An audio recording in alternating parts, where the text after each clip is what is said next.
Hi everyone, it's Ann McElhinney. And I'm Phelim McAleer. And welcome to the Ann Phelim Scoop. Yes, your weekly podcast. I'm kind of sounding a little unwell, Yes. or sexy maybe. One of those. But so I've got a bit of a cold, so Phelim's going to take the lead and do most of the talking, which would make a change because I know I possibly talk more than Phelim does. Just because everyone who comments about our podcast says that doesn't mean it's true.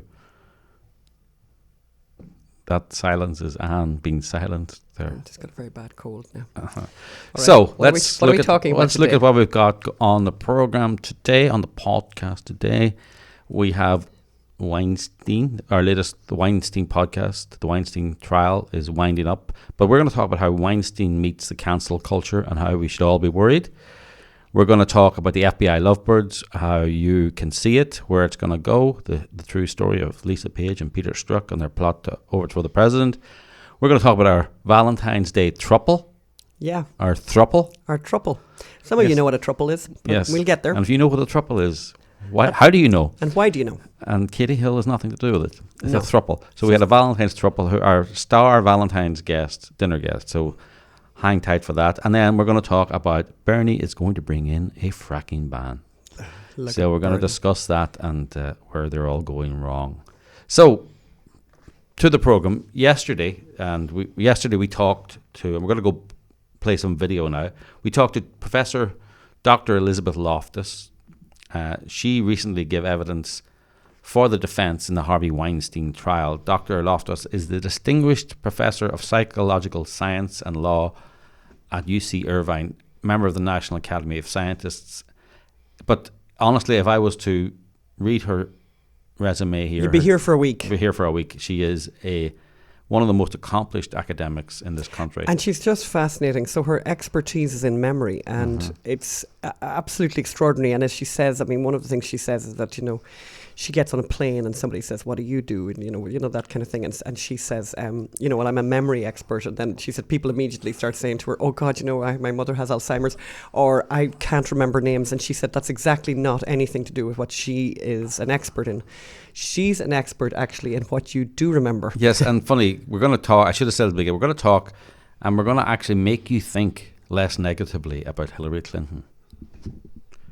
Shockingly. So So her role at the trial was not to talk about whether specifics, whether the accusers whether their stories were genuine or not. Hers was talking about how memory can change with time and how you can change your memory of an event that has happened to you, or you can even invent memories. But by having people ask you questions about a memory, about the past, that you can end up relabeling stuff or remembering stuff or having a new, new information. And she has done these incredible experiments. She's done experiments with otherwise healthy adults, where she has, through this experiment, through this implantation that she knows how to do, she's got people to believe that they were lost in a mall and found by a stranger, and it's amazing. And in fact, actually, and she's done many of these experiments, and she has been either a consultant or an expert witness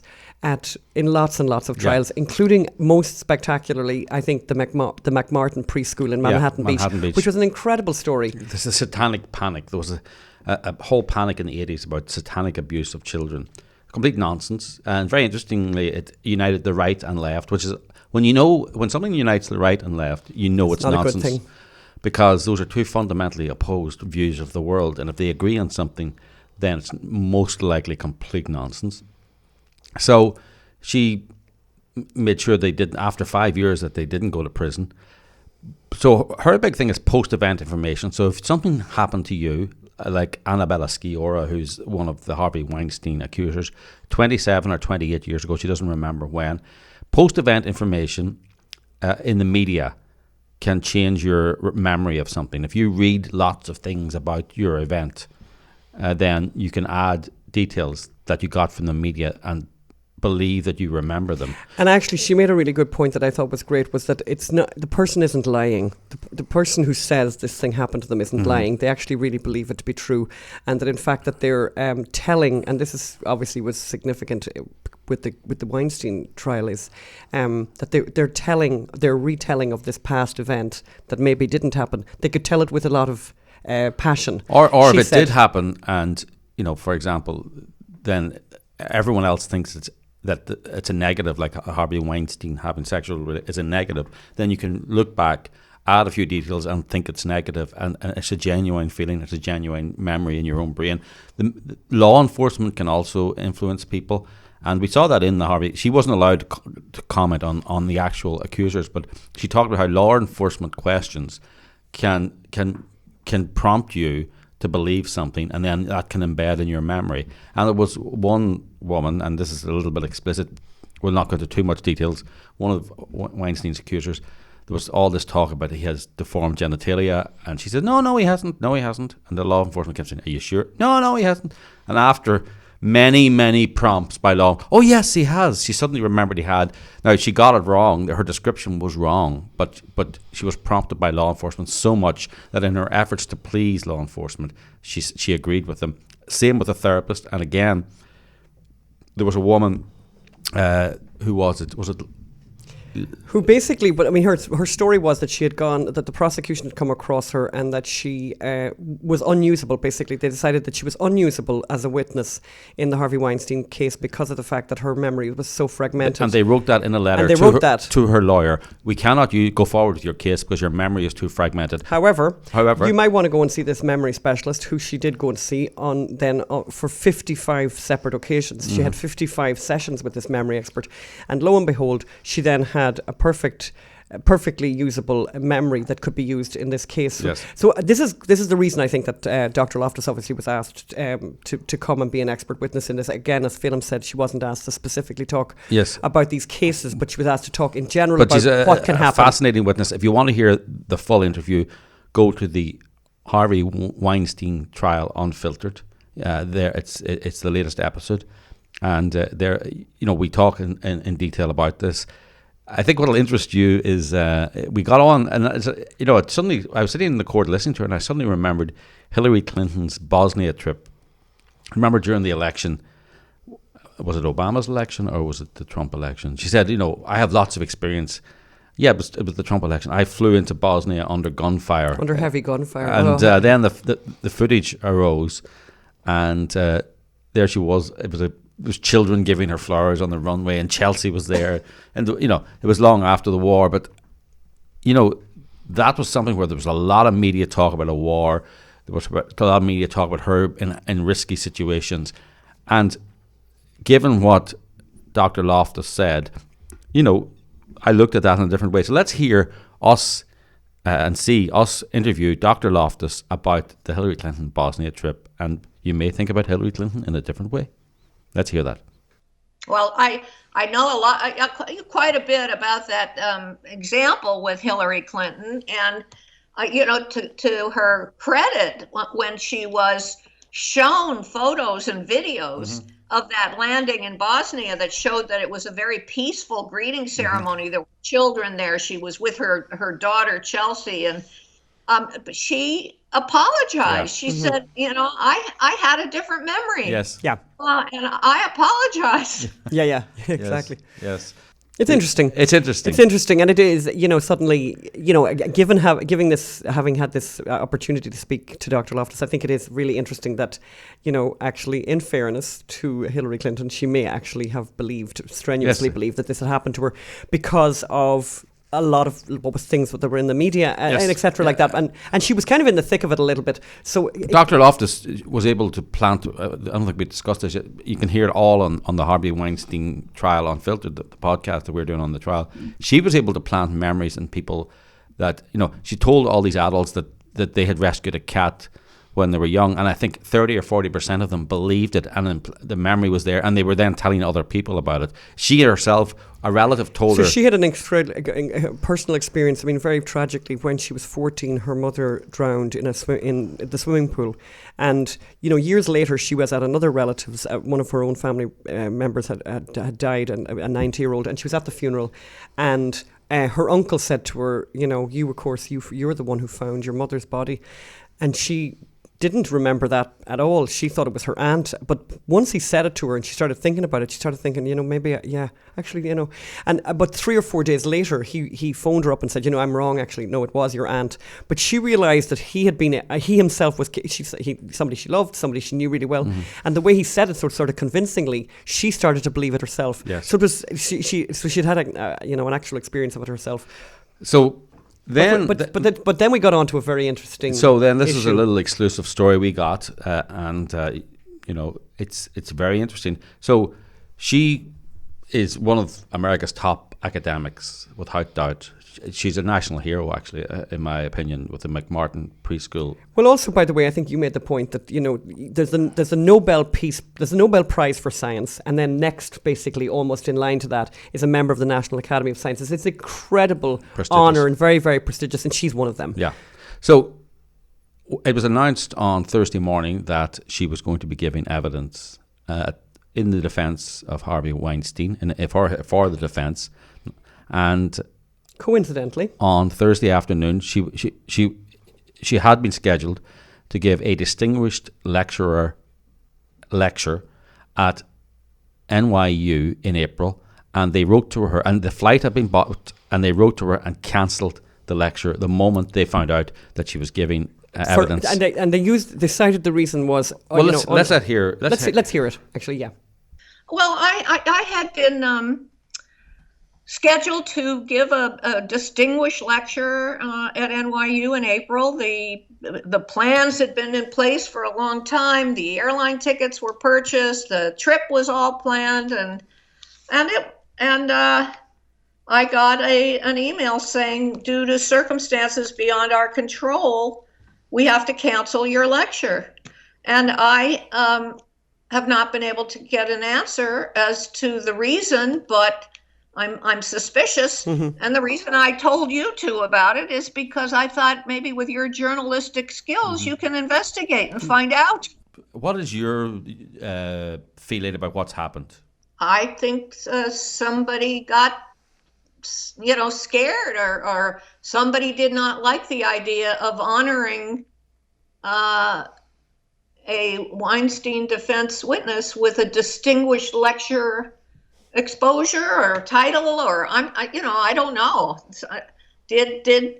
Who is it? I mean, I really have no idea at this point. It's a mystery. Mm-hmm. But it's sad because the university is obviously the place where we should be open to conflicting ideas and conflicting points of view, and be open to learning from each other what other points of view might be. Yeah. So it's disappointing. Yeah, it is. It's very concerning. It reminds me actually of are you familiar with the Harvard professor Ronald Sullivan Jr., who was going to join going to join the Weinstein legal team and got enormous blowback at Harvard. The students protested, and in fact, the university to the level where the university have actually relieved him of his position as a faculty dean, him and his wife, in fact, just for the mere fact that he wanted to join the legal team, which was kind of an amazing precedent for the. Are you familiar with that? Kiss. Well, I not only am I very familiar with that and was quite disappointed in Harvard's actions, but that is what prompted me to go to my deans and warn them that this was happening. Mm-hmm. And when I went to my law school dean, I do have an appointment in the law school as well as the psychology and the criminology departments. She herself was kind of furious about what had happened to Ron Sullivan, and she said to me, all I could say to you is, if somebody interviews you, I just want you to hold a sign up over your head that says UCI law. Oh, that's good for her. Yeah, good for her, and I want to kiss her. Yeah. So that's Dr. I mean, there's a lot of things there. There's a lot of issues raised there.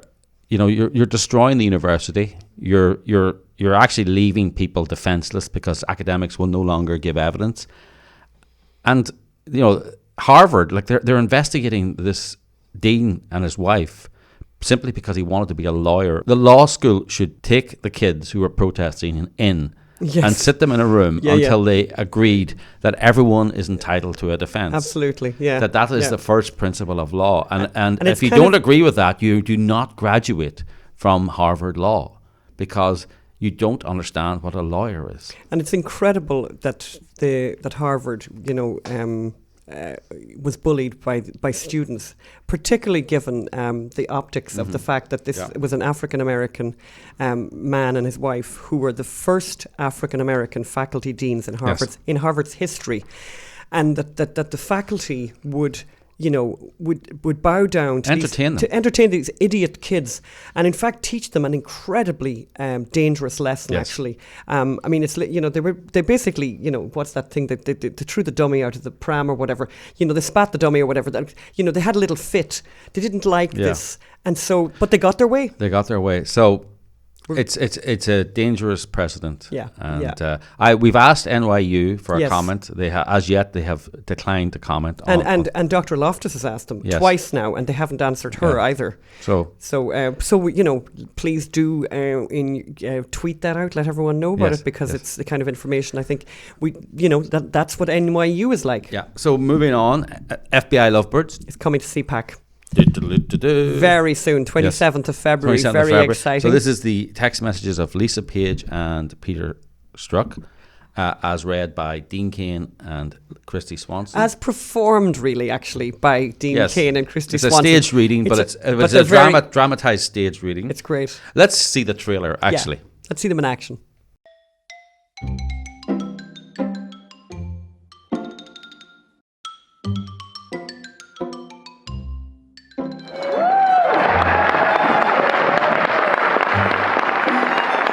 Laid yesterday? I didn't. I'm concerned that someone forgot to validate my time or something. Oh, that's funny. Paid, not laid. There's no way he gets elected, Dash. But I'm afraid we can't take that risk. It's like an insurance policy.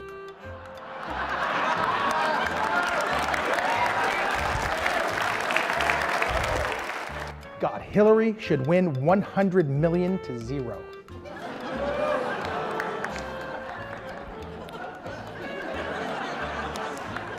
Just went to a Southern Virginia Walmart. I could smell the Trump support. Vomit. Vomit. Vomit, vomit, vomit. You can come hang out in 4012 with me. I have remnants of Cubota chips and salsa. Going to be a Clinton-Trump race. Unbelievable. What? Exclamation point, question mark, exclamation point, question mark, question mark, question mark.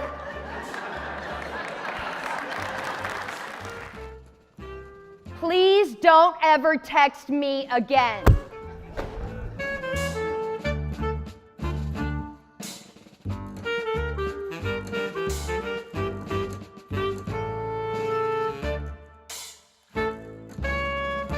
It's going to be a scream. It's going to be at 5 p.m. on the 27th. One thing I have to say, okay, look at you out there, listen to those who are listening to this.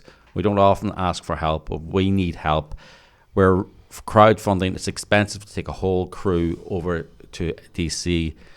But it's really important that we do this, because it's not so much that there are thousands of young people that will be there who will be watching it in real time, but also there's 600 of the world's media who've been accredited and will be there watching and telling the world this story again about the FBI Lovebirds. Again. They've never told the story. Well, exactly. This is the thing. They will be forced.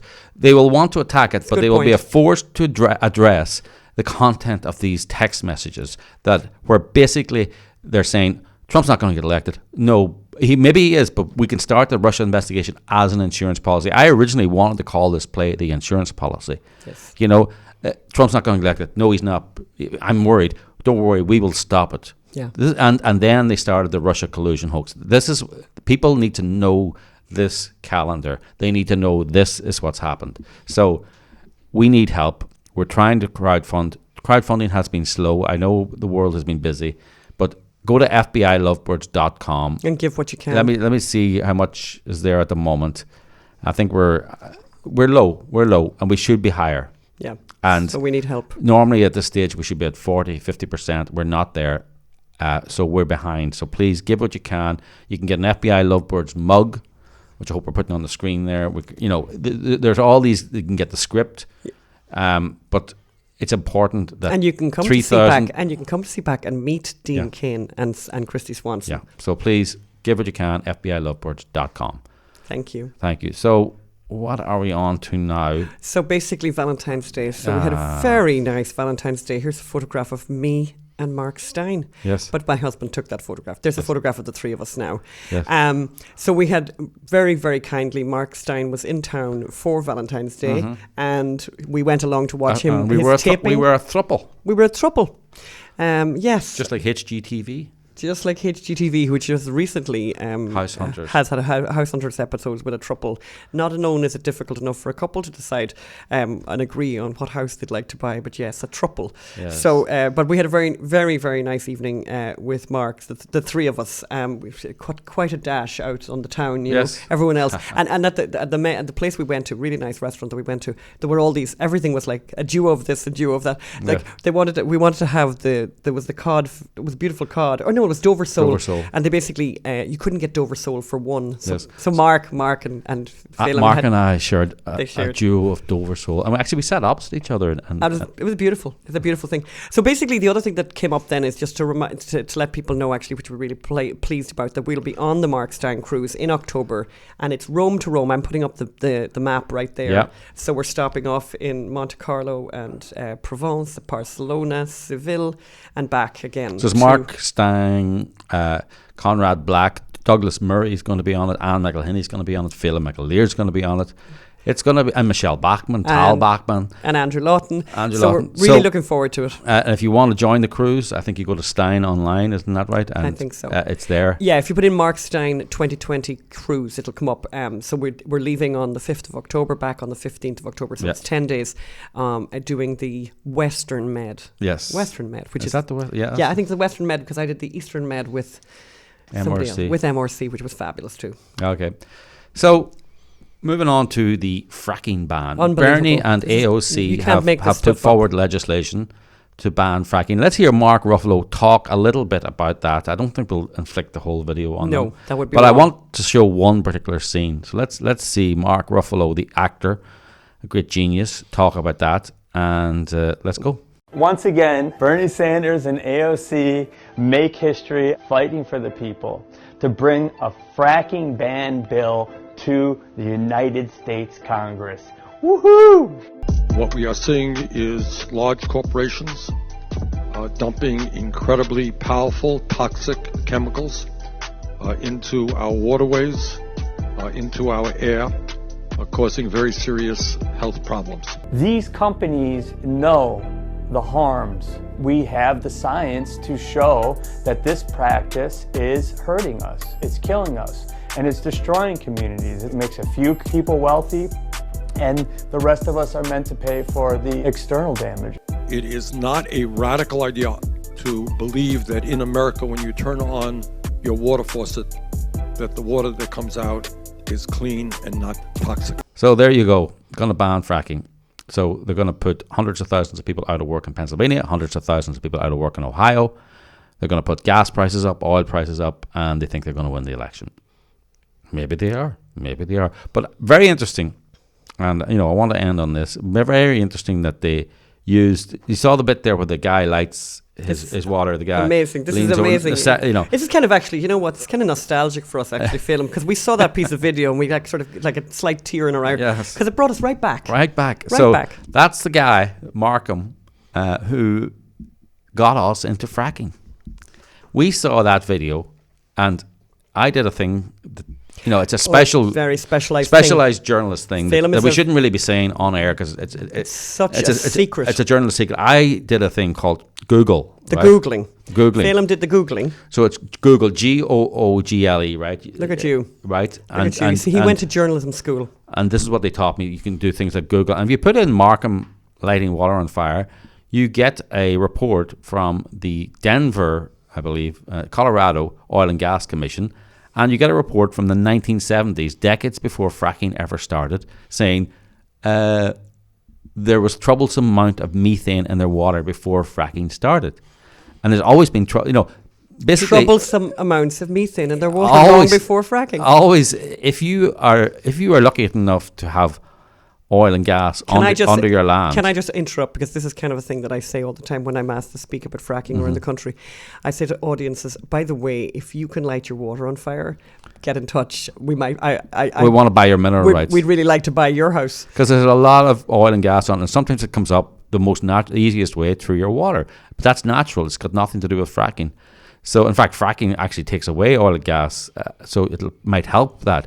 There's places all over this country called burning springs where you can light water. So I went and asked Josh Fox, and this is me, what's it, about 10 years ago, asking Josh Fox this. And where do you see Josh Fox, who's the director of Gasland, who made that scene famous? And where do you see what this brain surgeon journalist, unethical journalist, had to say? Isn't it true that there's reports decades before fracking started that there was methane in the water there? Can you identify yourself? My name's Phelim Scoop. Okay, where do you come from? I'm a journalist. Journalist from where? Ireland. From Ireland? Yes. Isn't it true? You're concerned about the fracking going on in Ireland? No, I'm concerned about the accuracy of the documentary. Okay, but I'm asking you what perspective. You're a journalist for what paper? Freelance journalist. Freelance. You write for a blog? No. Okay. There's a report from 1976. Well, I don't care about the report from 1976. There were reports from 1936 that people say they can light their water on fire in New York State. No, I'm curious about why you didn't include relevant reports from 1976 or 1936 in the documentary. Most people watching your film would think that lighting your water started with fracking. You've said yourself, people lit their water long before fracking started. Isn't that correct? Well, yes, but it's not relevant. I love that bit at the end. Not relevant. Not relevant. I knew facts that would destroy the central thesis of my argument. Yeah. But I decided not to include them because they're not relevant. And the upshot of that is now, because he decided that was not relevant and started this scare, you've now got Bernie and AOC and Mark Ruffalo wanting to ban fracking. But I do think... By the way, we should tell people what fracking is. Fracking is getting oil and gas out of rockets. It's the reason why when Trump killed the Iranian Revolutionary Guard leader, that oil prices didn't spike, because America's become the biggest oil and gas producer in the world, and therefore tension in the Middle East no longer means your price of gas doubles at the pump. So this is based on a lie, but I almost don't want to tell them, because it's going to hurt them really badly, I think. I'm getting the impression, though, that the Democrats are realizing that this is a big mistake if they start saying this banning thing. I think we're going to find them triangulating on it quite close to the election. I think you'll find them pulling back on that. I hope they don't, because I think it's a very winning argument for Trump, who wants to just frack on, frack everywhere, and. People in Pennsylvania... Not that we're supporting... Now, coming up to the election, Americans can vote whatever way they want, That's right. They can. Absolutely. But I think on this issue, on the fracking issue, I think whoever is in favour of fracking is going to be doing well in Pennsylvania. They're going to be doing well in Ohio. And they're going to be doing well in Wisconsin, because all the sand used in fracking comes from Wisconsin. So... it could be the Mark Ruffalo reading the shortest suicide note in history for. And also, Bernie. by the way, and we're going to talk a lot more about fracking, obviously, over the next months, because I think because we happen to be kind of these experts on fracking after doing the documentary. But it's even things like for anyone who does believe in anthropomorphic global warming, if you believe in man-made global warming, you have to be a fan of fracking, because obviously natural gas has had this massive effect here in the United States of bringing down CO2 emissions so dramatically, much more dramatically and much more significantly than all these countries that signed up for the Paris Accord. Yes. So, so there's kind of there's a hypocrisy there. Let's we'll watch this space. We're definitely going to talk about. We'll be talking a lot more about fracking as time goes on. I think we're saying goodbye now. We're sort of running out of time here. We haven't shown them a picture of Scaredy Cat and Top Cat, but we will now. Yes. Oh, Oh, that's making us very sad because we haven't seen our cats. Well, obviously we're getting photographs. We get these proof of life photographs from our very, very nice friends who are going into the house and taking care of the cats and saying hello to them and all of that.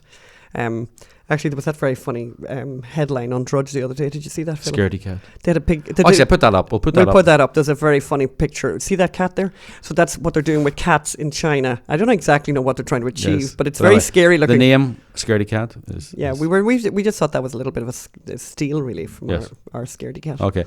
Look, we're going to go on. We're going to be go to the Weinstein trial, Harvey Weinstein trial unfiltered, to hear the latest from the trial.